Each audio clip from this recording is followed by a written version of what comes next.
Hello dear student, welcome. तो annual pattern वाले TY BCom, तो अभी तुम्हारे लिए एफए का पेपर डिस्कस करूंगा। आईएमपी क्वेश्चन क्या, कौन सी जगह पे क्या आएगा।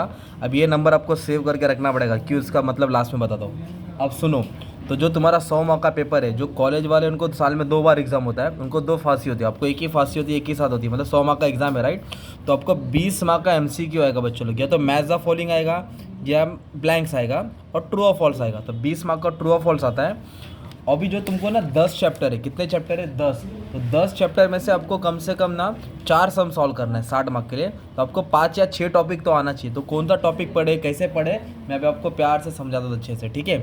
और सबसे अच्छी बात यह है कि मैंने पूरा बुक को तुम्हारे लिए सॉल्व कर दिया है। तो ये नंबर पर मैसेज कर देना, तो आप गुरु दक्षिणा दे देंगे तो ये पूरा वीडियो सेंड कर दूंगा सोल्यूशन का। अब सुनो, आपको कंफर्म है ना, एक सम आएगा इंटरनल रिकंस्ट्रक्शन, उसकी जर्नल एंट्रीज पास करना है। ये टॉपिक कंफर्म करना ही है, इंटरनल रिकंस्ट्रक्शन जर्नल एंट्रीज। तो फिर अमलगमेशन का आप स्किप कर सकते हैं अगर ये टॉपिक अच्छे से गया। तो ये चैप्टर का नाम लिख लो एक।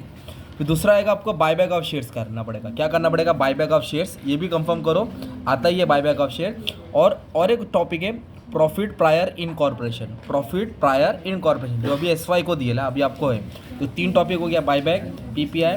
फिर एक टॉपिक तुमको इन्वेस्टमेंट, उसको स्किप कर दो, हार्ड है। तो वर्टिकल बैलेंस शीट, तो कंपनी का बैलेंस शीट का फॉर्मेट याद करना पड़ेगा, उसकी पोस्टिंग करना पड़ेगा। तो फॉर्मेट भी बना दिया तो खुश रहेगा। ये 4 चैप्टर हो गया। फिर एक गुडविल वाला आएगा, वो छोटा मोटा टॉपिक है, तो फॉर्मूला याद करना पड़ेगा, नहीं होएगा। तो एक ये सम कर लेना, फॉरेन एक्सचेंज, क्या कर लेना, फॉरेन एक्सचेंज वाला सम सॉल्व करना, ठीक है। 5 टॉपिक हो गया।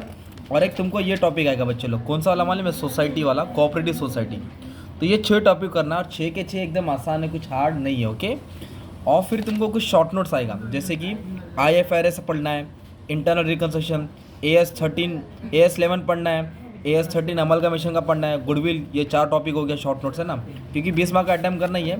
इसके ऊपर भी अच्छे से एक्सप्लेनेशन बना दिया हूँ। एक इंटरेस्ट वैल्यू पढ़ना है, परचेस कंसिडरेशन अमलगमेशन का, ये एक्स इंटरेस्ट, कम इंटरेस्ट इन्वेस्टमेंट, इंटरनल रिकंस्ट्रक्शन पहले बता दिया था, मॉनिटरी नॉन मॉनिटरी मेथड्स, जितने सारे तुमको शॉर्ट नोट्स करना है। तो जो तुम्हारा ये फाइनेंशियल अकाउंटिंग है ना बच्चों लोग, तो ये एनुअल पैटर्न है, तो है 10 चैप्टर, कम से कम 5 या 6 चैप्टर करना है, ओके।